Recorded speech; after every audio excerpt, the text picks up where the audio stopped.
October 18th, 1944, the forested ridgeline east of Puffendorf, Germany. 2nd Lieutenant Charles McCants of the 703rd Tank Destroyer Battalion pressed his eye against the telescopic sight of his M36's 90mm gun, watching a dark mass materialize through the morning haze at what he estimated was 3,000 yards. The silhouette was unmistakable even at that distance: low, wide, angled. A German Tiger tank, its 88mm gun capable of destroying any American tank from well beyond 2 miles.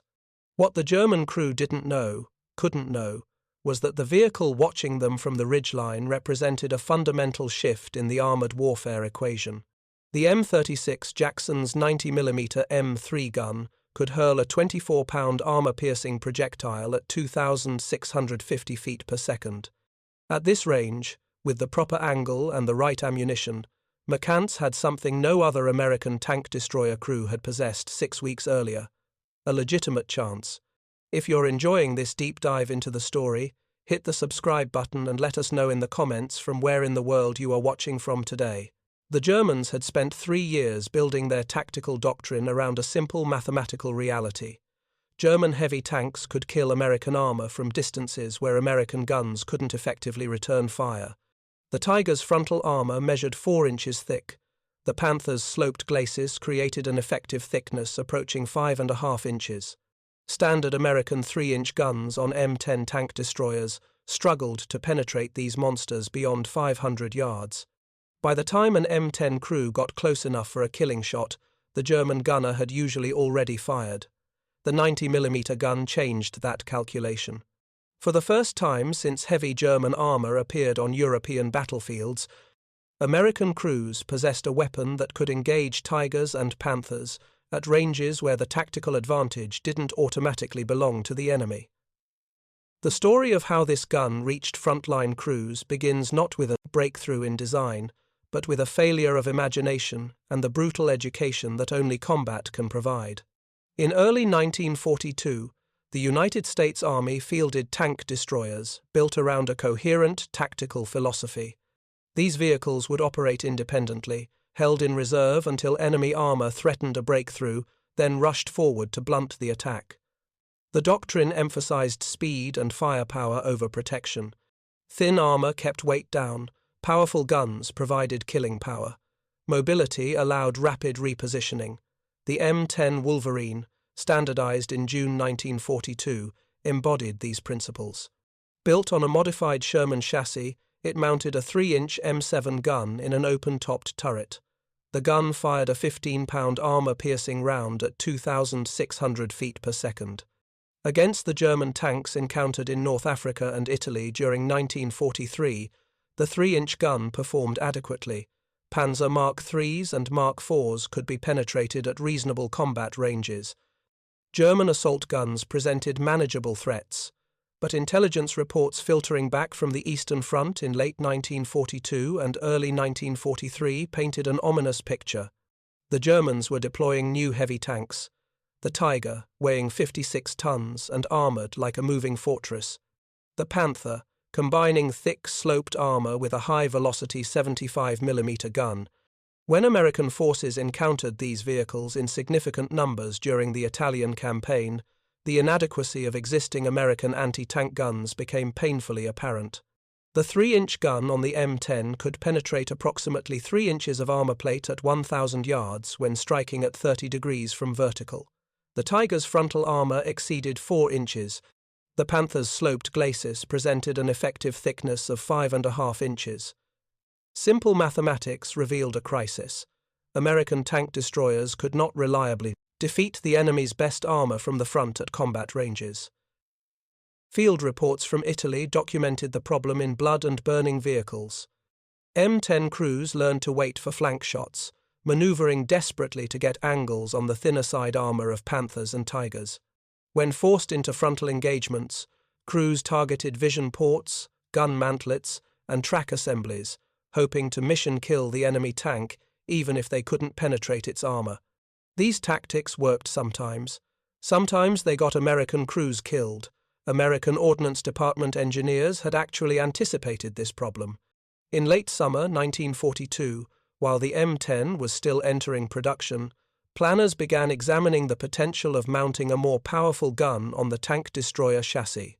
The 90mm M3 gun, derived from anti-aircraft weapons, offered substantially greater penetrating power than the 3-inch gun. A 90mm armor-piercing round weighed 24 pounds compared to 15 pounds for the 3-inch round. Muzzle velocity reached 2,650 feet per second. Most critically, penetration performance exceeded the 3-inch gun by a wide margin. The first prototype, designated T-53, attempted to mount the 90mm gun in a dual-purpose configuration that could engage both ground and air targets. The concept proved impractical. The mounting was too complex. The vehicle's height became excessive. Weight distribution created handling problems. In August 1942, the Ordnance Department agreed to produce 500 T-53 vehicles, but the Tank Destroyer Force objected strenuously. The design was too rushed. Too many problems remained unsolved.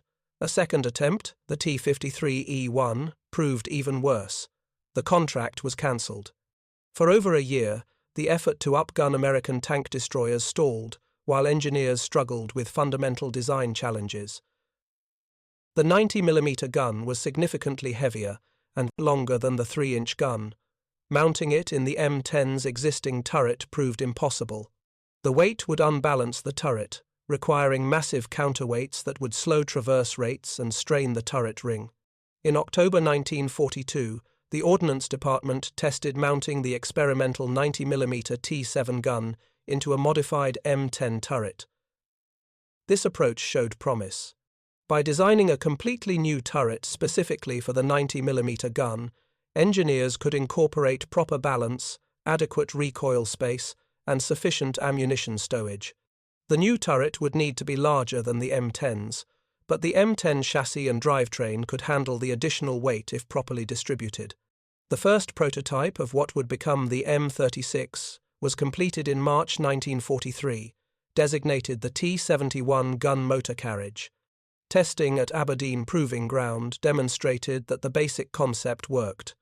The 90mm gun could be successfully mounted on a tank destroyer chassis. The vehicle remained reasonably mobile despite the heavier turret. Penetration tests showed the gun could defeat armor that the 3-inch gun could barely scratch. An initial order for 300 vehicles was issued in June 1943. Then, bureaucratic delays intervened. Despite successful testing, neither the Tank Destroyer Center nor the Armored Force believed they needed a more powerful anti-tank gun in 1943. The 3-inch gun was handling the opposition encountered in Italy. 90mm guns were being studied for mounting in the new T-26 medium tank that would eventually become the M26 Pershing. Production priorities focused on maximizing output of existing proven designs rather than introducing new vehicles that would complicate logistics and training. The T-71 sat in testing facilities while combat units in Italy and later in France struggled with inadequate firepower.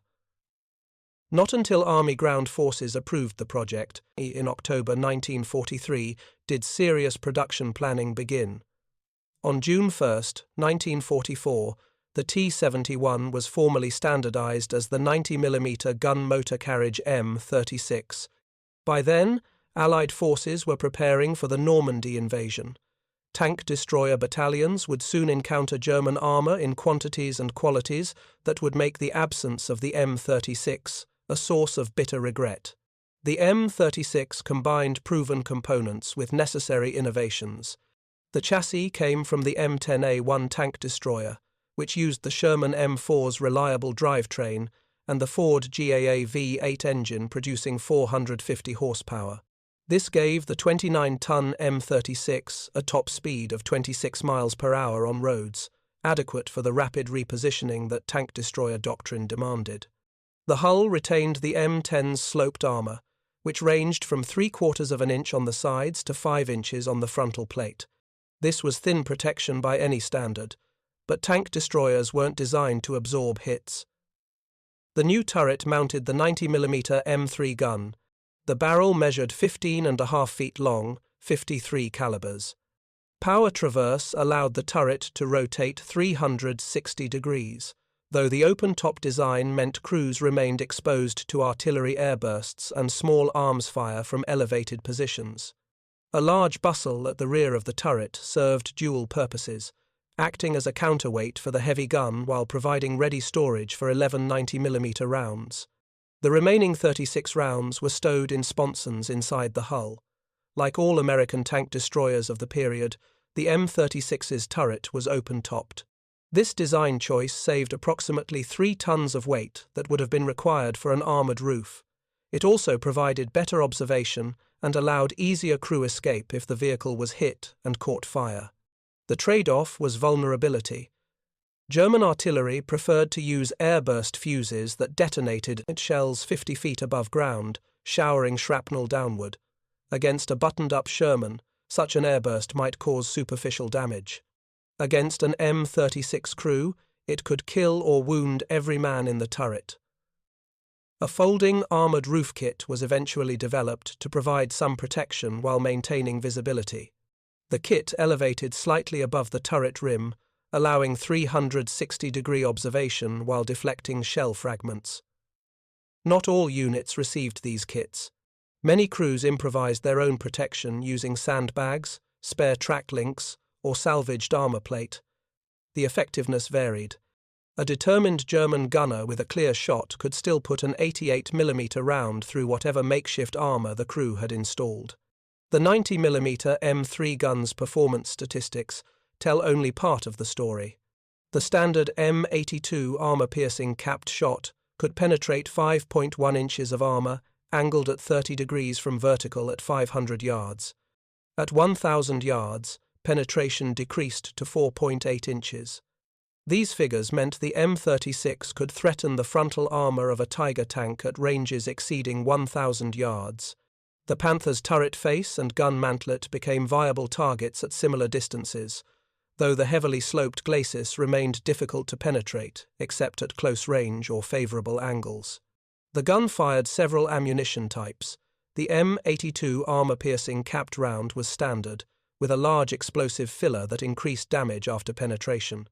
The M71 high-explosive shell provided indirect fire capability and could engage soft targets like infantry, trucks, or anti-tank gun positions. Most significantly, the T30E16 high-velocity armour-piercing round, using a tungsten carbide core, could penetrate 8.7 inches of armour at 500 yards. This specialised ammunition remained scarce throughout the war, but when available, it gave M36 crews the ability to defeat even the heaviest German armour from considerable distance. Production of the M36 began in earnest in April 1944 at multiple facilities. General Motors Fisher Tank Arsenal converted the last 300 M10A1 hulls that had been built without turrets specifically for this purpose. Additional M10A1s returning from the field were stripped of their 3-inch gun turrets and refitted with 90mm turrets. As demand increased, production expanded to include the M36B1 variant, which mounted the 90mm turret on a standard M4A3 Sherman hull rather than the M10 chassis. 187 of these were built between October and December 1944. A third variant, the M36B2, used standard M10 hulls powered by twin diesel engines rather than the gasoline Ford GAA. 287 of these were converted. In total, approximately 2,324 M36 tank destroyers in all variants were produced before the end of the war. This was a fraction of the 49,000 Shermans built, but each M36 represented a significant increase in American anti-tank capability. The first 40 M36s were not shipped overseas until September 1944. They entered combat in October, 5 months after D-Day, and nearly 18 months after the prototype had been successfully tested. This delay meant American tank destroyer crews fought through the Normandy campaign and the breakout across France, with weapons they knew were inadequate against the heaviest German armour. The reasons for the delay were complex, involving production priorities, training requirements, logistical considerations, and the fundamental conservatism of military bureaucracy in wartime. The 703rd Tank Destroyer Battalion was one of the first units to receive the M36, beginning re-equipment on September 30, 1944.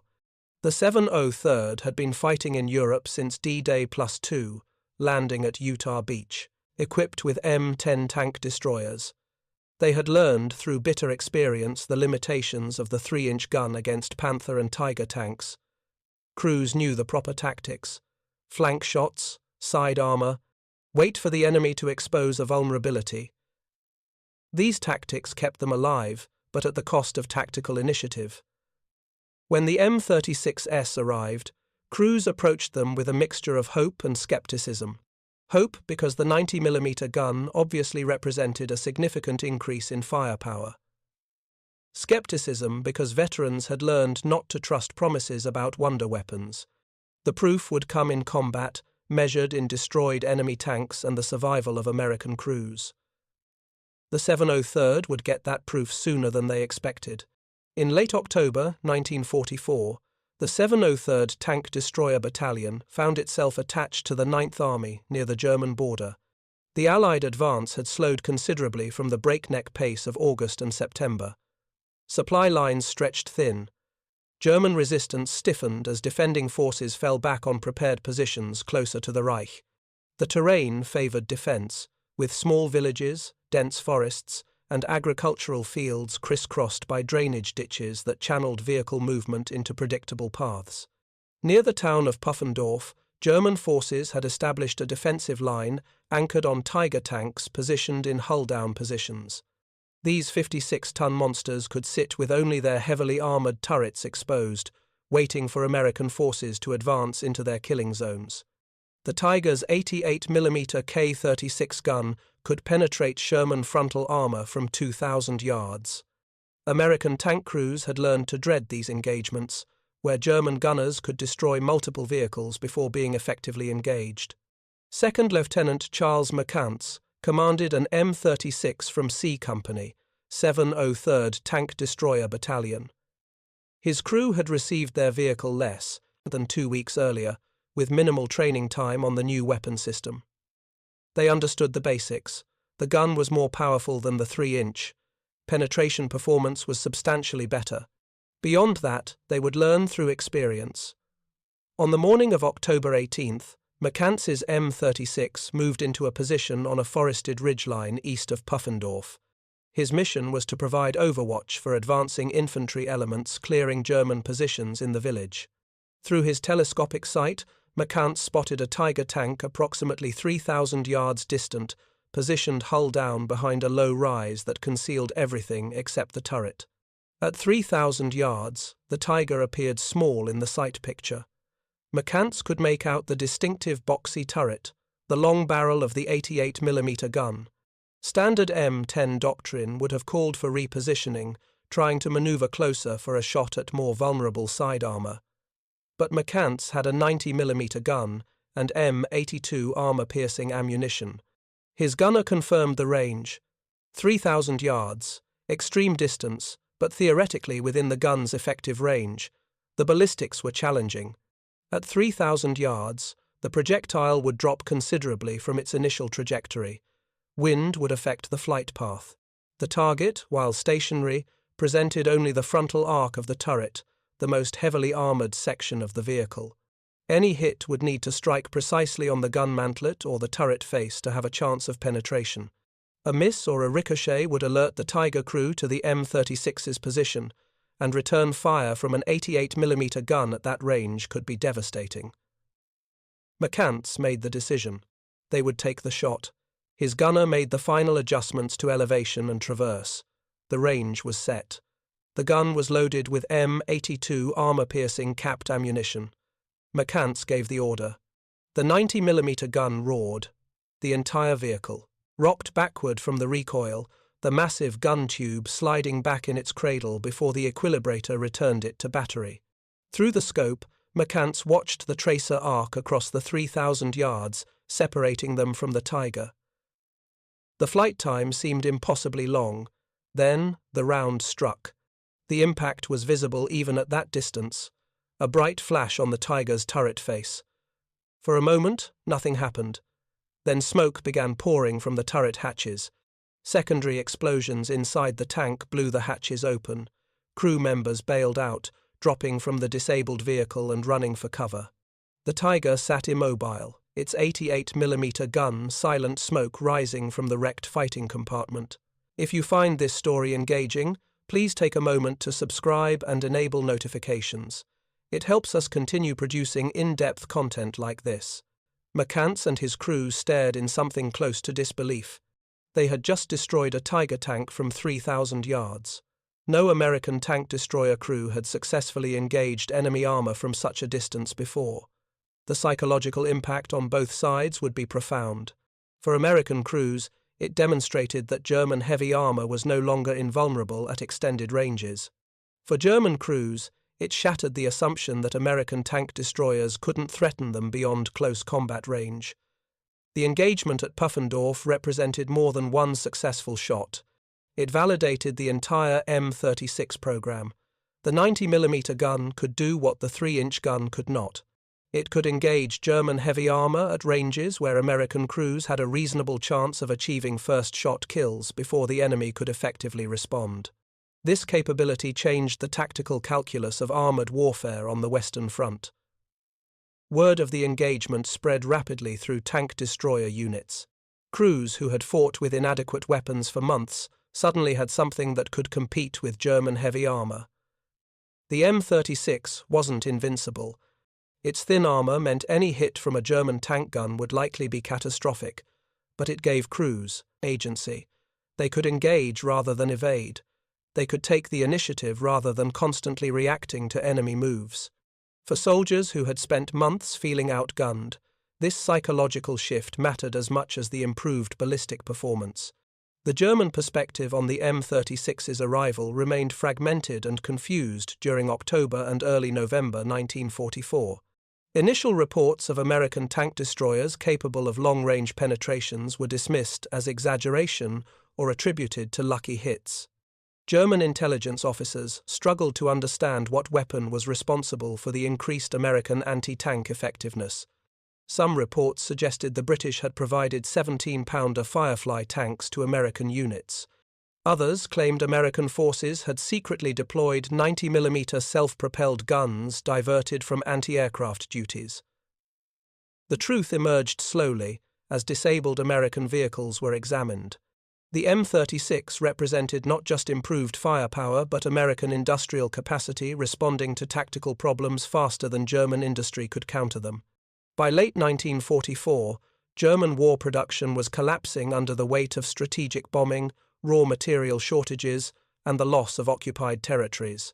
The tungsten needed for armor-piercing ammunition was critically scarce.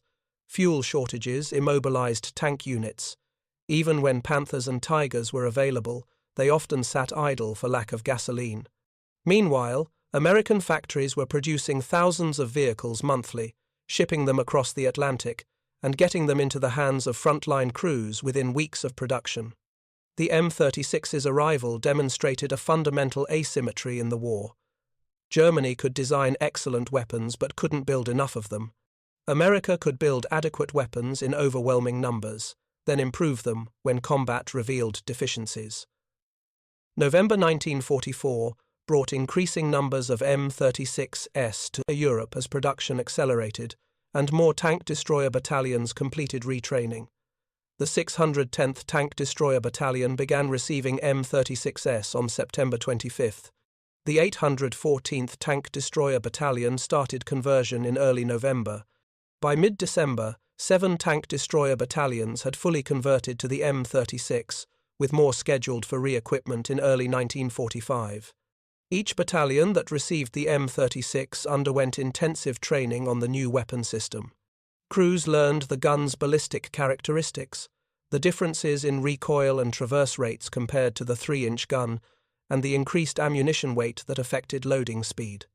Gunners practiced range estimation at extended distances, since the 90mm effective range exceeded the 3-inch gun by several hundred yards. Commanders studied tactics for employing the improved firepower while managing the vehicle's persistent vulnerability to return fire. The tactical employment of M36s evolved rapidly as crews gained combat experience. Unlike the M10, which often needed to maneuver for flank shots against heavy German armor, the M36 could engage frontally at ranges exceeding 1,000 yards. This allowed tank destroyer crews to establish overwatch positions that provided covering fire for advancing friendly armor and infantry. M36s could suppress German anti-tank positions from distances that kept them outside the effective range of most enemy weapons other than tank guns and heavy artillery. The preferred tactic involved positioning M36s in hull-down positions, with clear sight lines covering likely enemy approach routes. The open-topped turret's height disadvantage, compared to fully enclosed designs, meant finding good concealment was critical. Crews learned to position themselves behind ridgelines, buildings, or tree lines that masked the vehicle's silhouette, while allowing the gun to engage over or around the obstruction. Once in position, the crew would wait for targets to appear, relying on superior range and penetration to achieve kills before repositioning to avoid counter-battery fire. German tank commanders quickly learned to respect the M36's firepower. Panthers and Tigers that had previously operated with confidence at ranges exceeding 1,000 yards now found themselves vulnerable to American fire at those distances. This forced German armor into more cautious tactics, using terrain more defensively and exposing themselves less frequently. The psychological impact of losing invulnerability cannot be overstated. German crews, who had been trained to believe their frontal armor was impervious to American fire, now had to consider the possibility of penetration at combat ranges. One documented engagement from November illustrated both the M36's capabilities and its limitations. A 703rd Tank Destroyer Battalion M36 encountered a Panther tank at approximately 1,500 yards near the Ruhr River. The American gunner fired at the Panther's turret. The preferred target, since the heavily sloped glacis remained difficult to penetrate even with the 90mm gun. The round struck the turret face and penetrated cleanly, detonating ammunition inside and destroying the Panther with a single shot.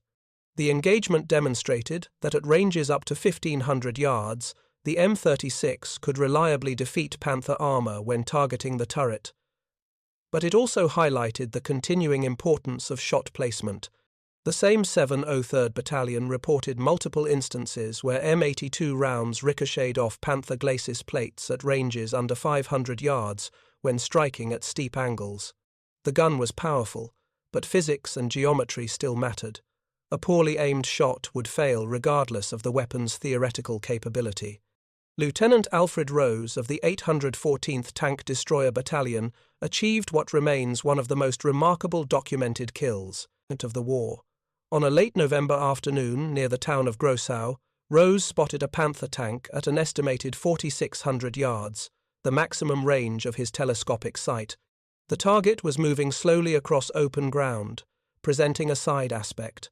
Rose calculated the extreme deflection required for such a long shot, adjusted his sight picture, and fired. The round struck the Panther's side armor and penetrated.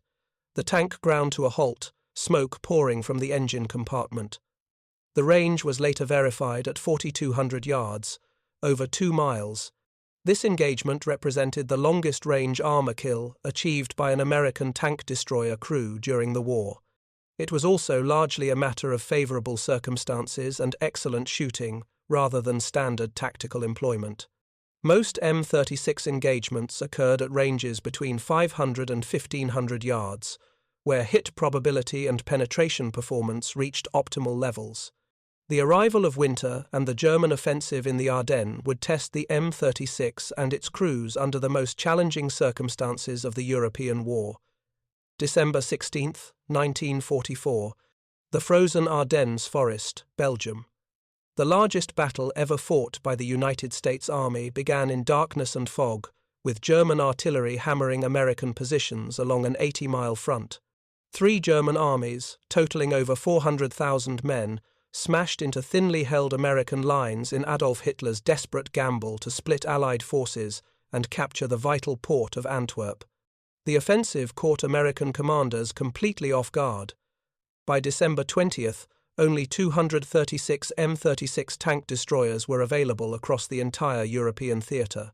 This handful of vehicles would be rushed to critical sectors, where German armour threatened to achieve breakthrough. The Battle of the Bulge would become the ultimate test of the M36's capabilities, fought in conditions that negated many of American advantages. Poor weather, grounded Allied aircraft, dense forests channeled vehicle movement onto narrow roads.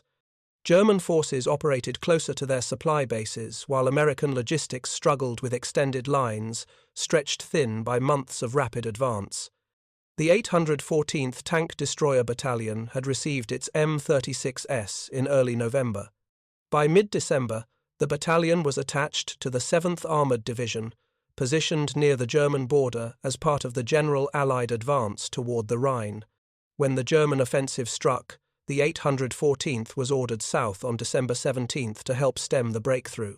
They would spend the next week fighting desperate defensive actions that would demonstrate both the M36's strengths and its persistent vulnerabilities. At the town of Street, Vith, a critical road junction that German forces needed to maintain their offensive's momentum, American forces cobbled together a defense from whatever units could reach the position. The 7th Armored Division, supported by elements of the 906th Infantry Division and the 814th Tank Destroyer Battalion, established a defensive perimeter that would hold for 6 days against overwhelming German pressure. The terrain around Street Vith favoured defence. Wooded hills provided concealment for American positions. Limited road networks channeled German advances into predictable corridors. M36 crews learned to position their vehicles in hull-down positions overlooking key approach routes, using the superior range of the 90mm gun to engage German armour before it could close to effective range. Captain Donald Reed commanded C Company of the 814th Tank Destroyer Battalion during the Street Vith fighting. His after-action reports documented multiple engagements where M36S destroyed Panthers and Panzer Mark IVs at ranges exceeding 1,000 yards. The open-topped turrets, usually a liability, provided excellent observation in the heavily forested terrain where visibility was limited and threats could appear from any direction. Crews could scan continuously without relying solely on periscopes that offered restricted fields of view. But the same open turrets left crews hideously vulnerable to German artillery. The Wehrmacht doctrine emphasized using artillery to suppress American positions before committing armor. Time-fused shells that burst above the trees showered shrapnel downward into defensive positions. Several M36 crews in the 814th Battalion suffered casualties from artillery fragments that penetrated the open turret.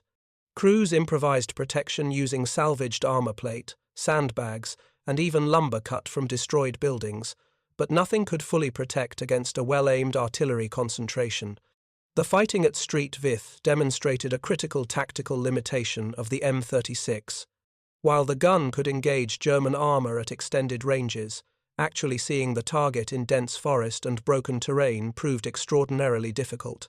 German tank commanders, veterans of years of defensive fighting on the Eastern Front, understood how to use terrain for concealment. Panthers would position themselves in tree lines or behind buildings, exposing only their turrets while keeping the vulnerable hull hidden. At ranges exceeding 1,000 yards in poor visibility, American gunners struggled to identify targets, let alone achieve hits. The solution required combined arms coordination.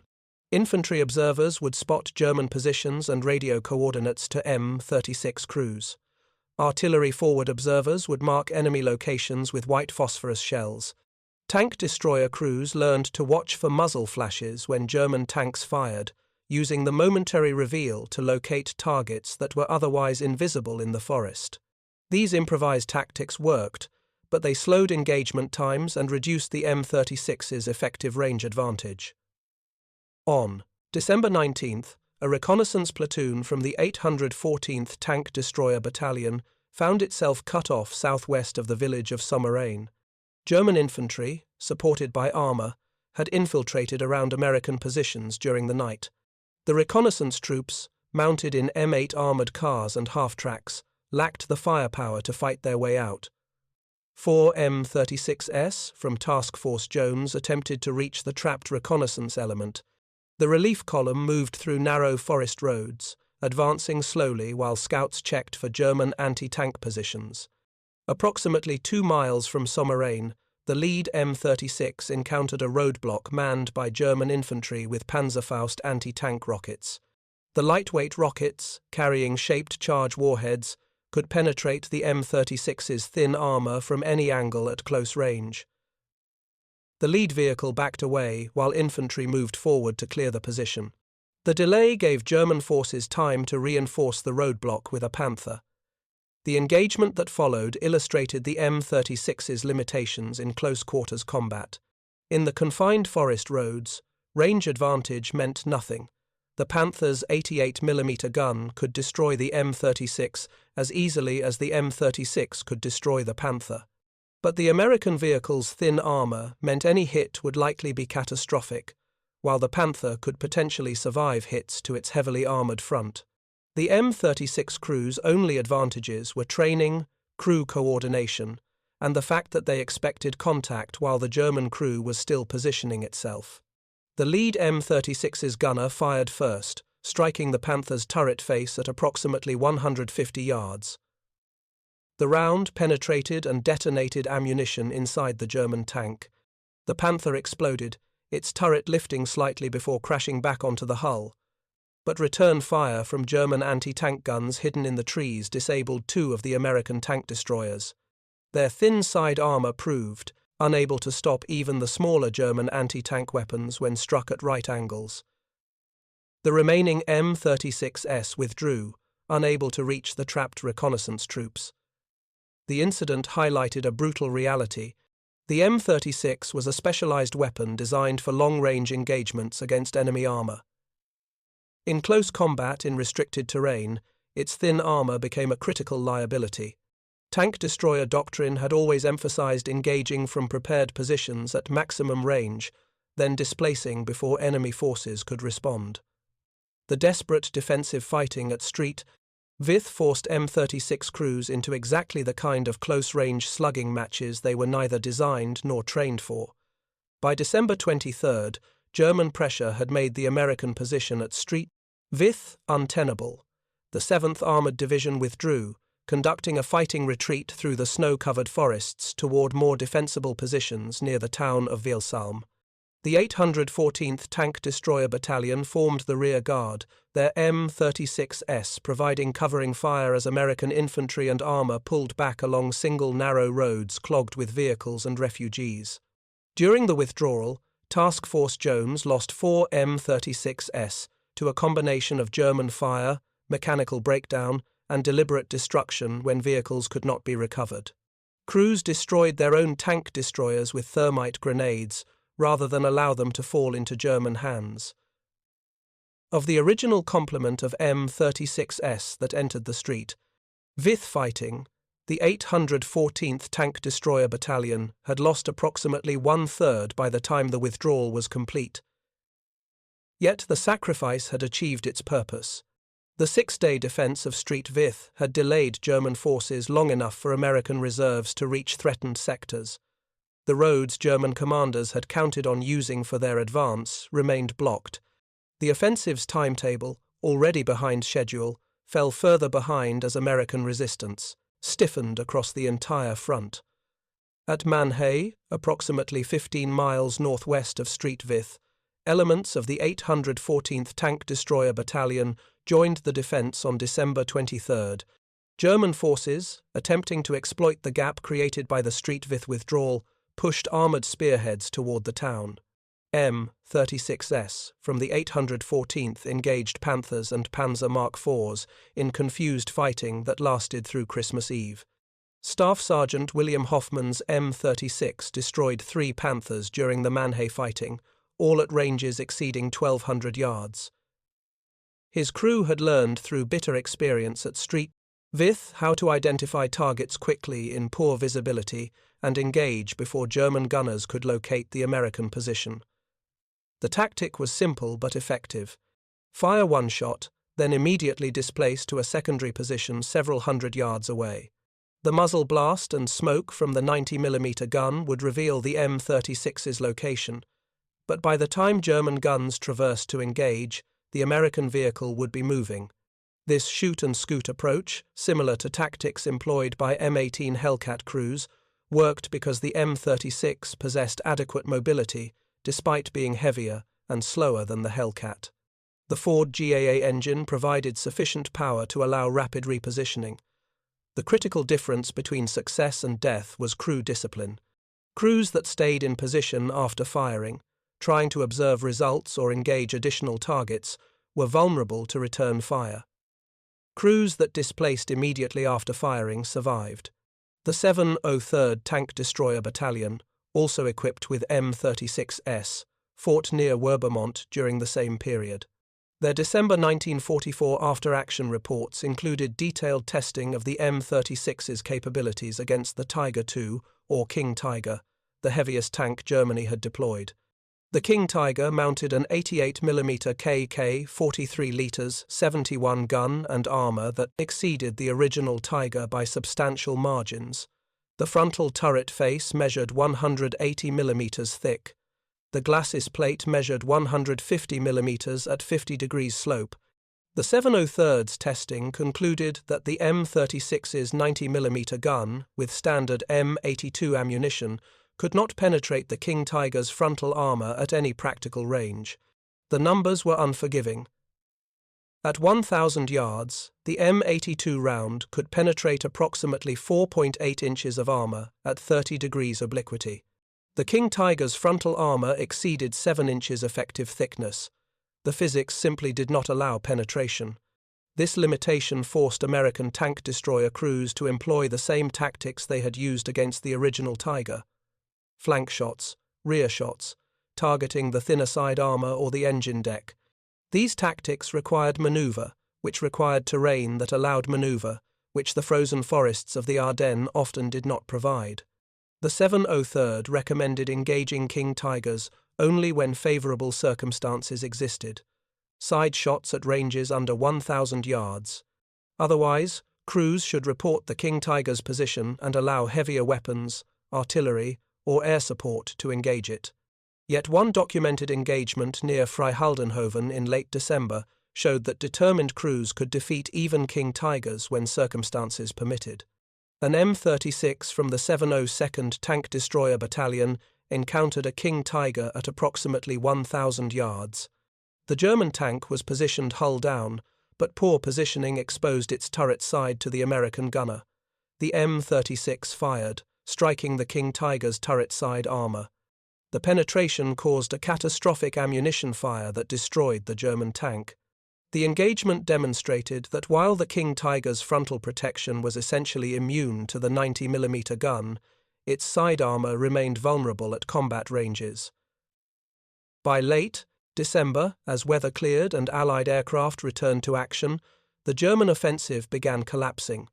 Fuel shortages immobilized German armour, American artillery and air attacks devastated supply columns. The offensive that was supposed to reach Antwerp ground to a halt approximately 60 miles short of its objective. Having achieved nothing but casualties and equipment losses Germany could not afford. The final accounting of the Battle of the Bulge showed that American tank destroyer battalions, including those equipped with M36s, had performed their mission despite heavy losses. The 814th Tank Destroyer Battalion claimed 34 enemy tanks destroyed during December 1944, along with 17 fortified positions, 16 machine gun nests, and 24 other vehicles. Similar tallies across other tank destroyer battalions suggested that approximately 306 German tanks and assault guns were destroyed by American tank destroyers during the Ardennes campaign. These numbers must be understood in context. Tank kill claims in combat are notoriously unreliable. Multiple units often engaged the same target, each claiming credit. Vehicles damaged and abandoned were often reported as destroyed. The fog of war made accurate assessment nearly impossible. What matters more than precise kill counts is that M36 crews consistently engaged German armour at ranges and under conditions where earlier American tank destroyers would have been essentially helpless. The psychological impact on German tank crews proved as significant as the material damage. German commanders had structured their offensive around assumptions about American anti-tank capabilities that the M36 invalidated. Panthers that had operated with confidence at ranges exceeding 1,000 yards in earlier fighting now found themselves vulnerable to American fire at those same distances. This forced German armor into more cautious tactics that reduced their effectiveness and slowed advances.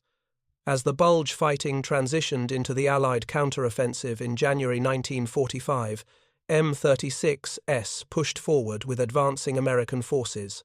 The 703rd Tank Destroyer Battalion participated in the recapture of Street Vith on January 23, exactly 1 month after the withdrawal.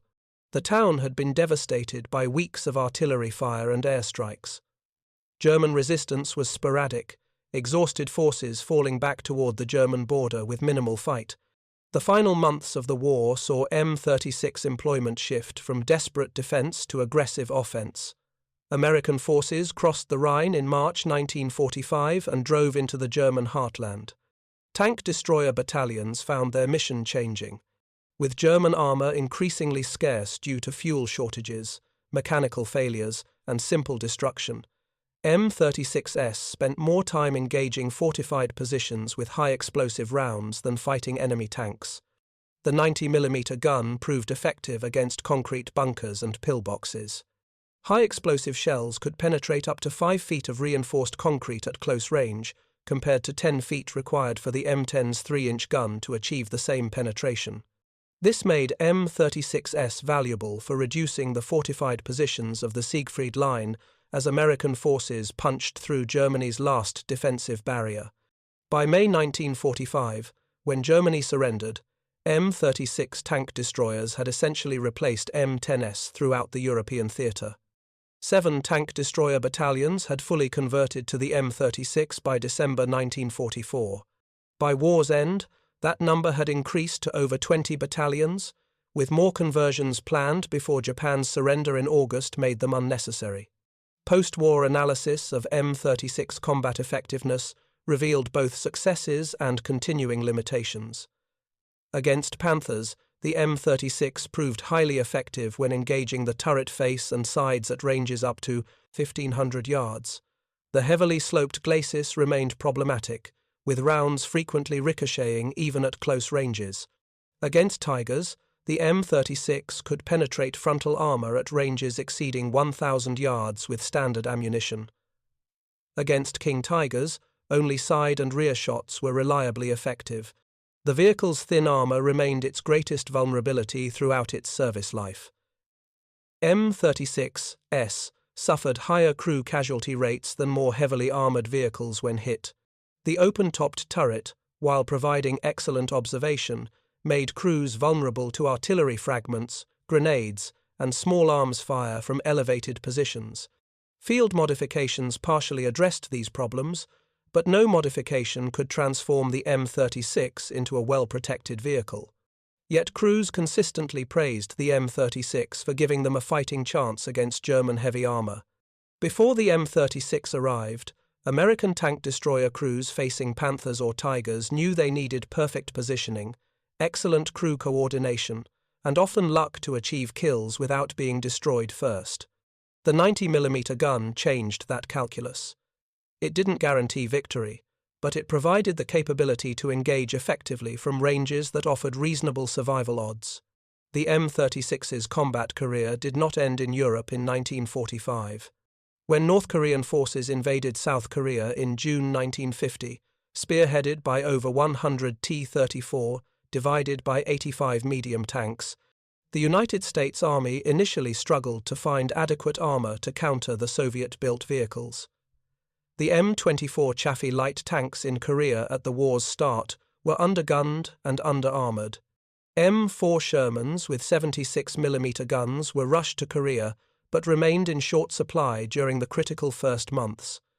The M36 proved ideal for emergency deployment to Korea.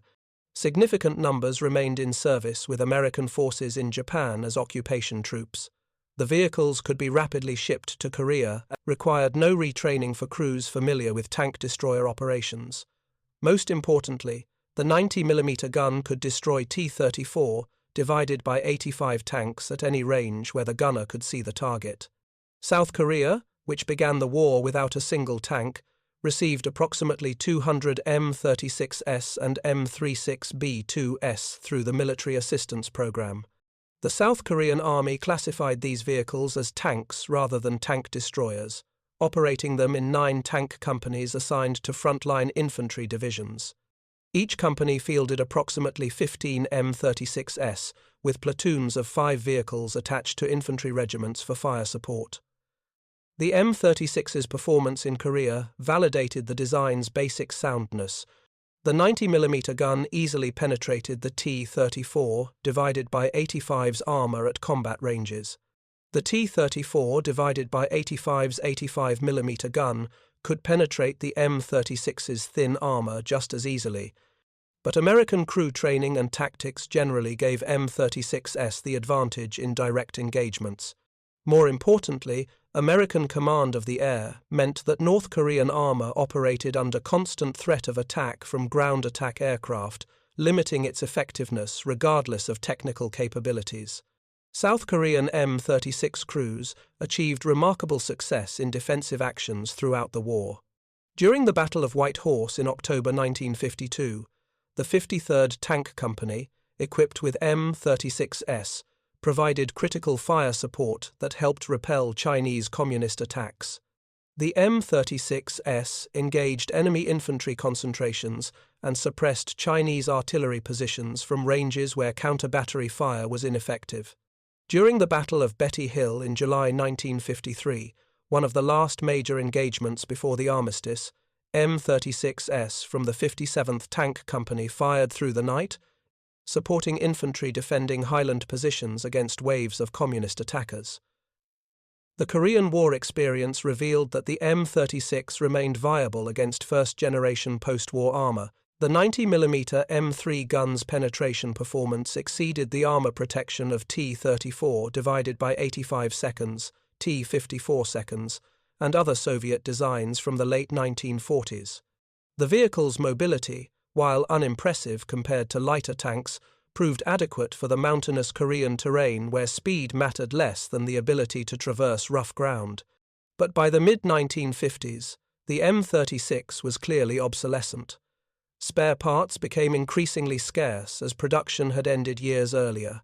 The open-topped turret, merely inconvenient in World War II, became a serious liability in Korea, where communist forces employed massed artillery that made any exposed vehicle hazardously vulnerable. The M3 gun itself, while still effective, used ammunition types that were being phased out of American service as newer, more capable rounds were developed for later guns. American forces in Korea increasingly relied on M46 Patton tanks, armed with the improved M3A1 90mm gun. South Korean forces gradually replaced their M36S with more modern vehicles through the late 1950s. By 1960, the M36 had been largely withdrawn from frontline service in Korea, though some remained in reserve units for several more years. The M36's service with other nations extended well beyond the Korean War. Yugoslavia received approximately 400 M36 tank destroyers through American military assistance in the early 1950s. Yugoslav technicians eventually replaced the original Ford GAA gasoline engines with Soviet-designed diesel engines from T-55 tanks, improving reliability and fuel economy. These modified vehicles, designated SO-90, remained in Yugoslav service through the 1990s. During the Yugoslav wars of the 1990s, Croatian and Serbian forces both operated M36S that were over 50 years old. These ancient vehicles, designed to fight panthers and tigers in European forests, found themselves engaging in urban combat in cities like Vukovar and Dubrovnik. Their thin armor made them vulnerable to any modern anti-tank weapon, but the 90mm gun remained effective against buildings, fortifications, and lighter armored vehicles. Some M36S survived to see action in the Kosovo conflict in 1999, making them among the longest-serving combat vehicles of World War II vintage. French forces used M36B2S in Indochina during the First Indochina War from 1946 to 1954. Pakistan operated M36B2S and used them in combat during the Indo-Pakistani Wars of 1965 and 1971. Iranian forces employed M36S during the Iran-Iraq War in the 1980s. In each conflict, the aging tank destroyer proved that adequate firepower and determined crews could compensate for obsolescent design. The tactical legacy of the M36 extends far beyond the vehicle itself. Modern American armor doctrine traces direct lineage to lessons learned by tank destroyer crews in World War II and Korea. The emphasis on long-range gunnery, first-shot kills, and rapid engagement cycles all reflect principles that M36 crews employed against German armor. The understanding that mobility and firepower can partially compensate for armor protection influenced designs ranging from the M56 Scorpion to the Striker mobile gun system. The M36 demonstrated that American industry could respond to tactical problems by deploying improved equipment faster than enemies could adapt. The vehicle arrived in Europe barely 2 years after the prototype was tested, fielded in sufficient numbers to influence battlefield outcomes, despite never being produced in massive quantities. This approach, accepting adequate performance deployed quickly over perfect performance delayed indefinitely, became a cornerstone of American military procurement philosophy. For the crews who fought in M36S from October 1944 through the end of World War II, the vehicle represented something more fundamental than specifications and performance data. It gave them a weapon that could fight German heavy armor on terms that offered reasonable survival odds. Before the M36 arrived, crews in M10S facing Panthers or Tigers understood they were outmatched. After the M36 arrived, they understood they had a chance. That psychological shift mattered. Crews that believe they can win fight differently than crews that believe they are overmatched. The M36's 90mm gun didn't make American tank destroyers invincible. German armor still destroyed M36S in combat. Crew losses remained high. The thin armor meant any hit from a German tank gun would likely be catastrophic. But the gun gave crews the ability to engage first, at ranges where German guns couldn't effectively respond, and achieve penetrations that earlier American weapons could not. Second Lieutenant Charles McCants, who destroyed a Tiger at 3,000 yards near Puffendorf in October 1944, survived the war. His crew completed their combat tour and returned to the United States in June 1945. In post-war interviews, McCants consistently emphasized that the M36's gun was the first American weapon he had served that made him feel he wasn't fighting with one hand tied behind his back. That sentiment was shared across tank destroyer battalions. The M36 wasn't perfect. Its armor was insufficient. Its height made concealment difficult. The open turret remained a persistent vulnerability. But for crews who had spent months fighting German heavy armor with inadequate weapons, the 90mm gun represented something approaching parity. Not dominance, not overwhelming superiority. Just the ability to fight effectively, which was all they had ever asked for. The story of the M36 Jackson is ultimately about industrial adaptation and tactical evolution. American factories, facing a crisis in anti-tank capability, designed, tested, and deployed an improved weapon within 18 months. That weapon arrived in Europe late in the war, but in sufficient numbers to influence tactical outcomes in critical battles. It gave American forces a tool that could engage the enemy's best armor at ranges where American advantages in crew training, logistics, and combined arms coordination could be brought to bear. The German response to the M36's deployment revealed the strategic exhaustion of the Reich by late 1944. German industry could no longer respond to Allied equipment improvements. Tungsten for armor-piercing ammunition was critically scarce. Fuel shortages immobilized armor units. Even when Panthers and Tigers were available, they often sat idle for lack of gasoline to operate them. The M36 arrived at the moment when Germany's ability to adapt had been exhausted by years of war on multiple fronts. On a foggy morning in October 1944, Second Lieutenant Charles McCants watched a Tiger tank burn at 3,000 yards, destroyed by a single round from his M36's 90mm gun. That engagement, multiplied across dozens of Tank Destroyer battalions over 8 months of fighting, demonstrated that American doctrine of overwhelming material support, backed by industrial capacity, could overcome tactical disadvantages. The M36 didn't win the war, but it gave the crews who fought in it the tools they needed to do their jobs, and in the brutal mathematics of armored warfare, that was victory enough. For more detailed historical breakdowns, check out the other videos on your screen now, and don't forget to subscribe.